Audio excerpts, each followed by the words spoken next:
Hey YouTubers, what's up? It's Alex, the French guy cooking. As you can see, Christmas is coming. It's not exactly screaming Christmas, but you know what? It's red. I suck at decorating, I should stick to cooking. So today I'm making something quite unusual for a Frenchman. I am gonna cook, and that is not unusual. A vegetarian and gluten-free recipe. Okay, that's unusual. We are making a savory roulade. It looks like a dessert, but in fact it's tasty, fresh, and packed with bold flavors. So I'm just saying, but it could be a killer recipe and a healthy recipe for Christmas at the same time. Yes! Let's make it!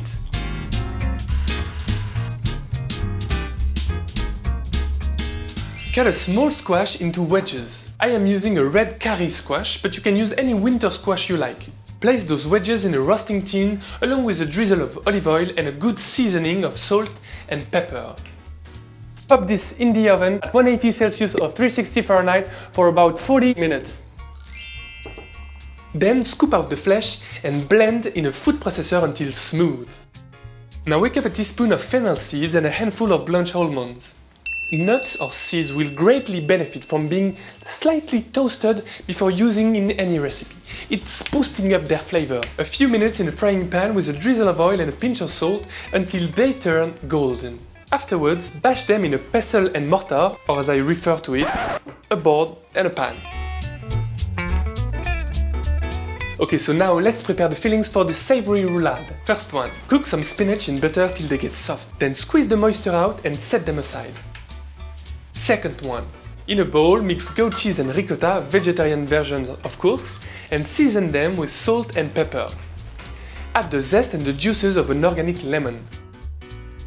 Let's move on to the roulade. In a large bowl, mix 6 egg yolks with vegetarian cheddar cheese finely grated. Then stir in the squash, gluten-free plain flour and nutmeg. Whisk the egg whites to soft peaks and carefully fold them into the squash mixture. Now spread it out on a baking tray lined with parchment paper. Pop this in the oven at 180 Celsius or 360 Fahrenheit for about 8 to 10 minutes. At the end it should be nicely set and springy. Place the sponge upside down onto a new sheet of parchment paper. Remove the underside very carefully. Spread with the cheese mix and sprinkle with 2/3 of the nuts and seeds. Add the spinach and flatten everything gently. Roll it up along the long side.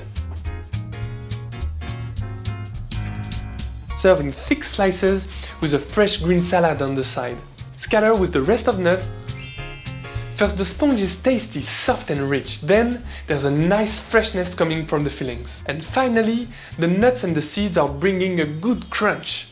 So guys, that's it. I really hope you enjoyed this recipe, and if you did, give it a like, share it on your social media, comment it down below, and of course, subscribe to FoodTube and to my own channel for many more delicious recipes.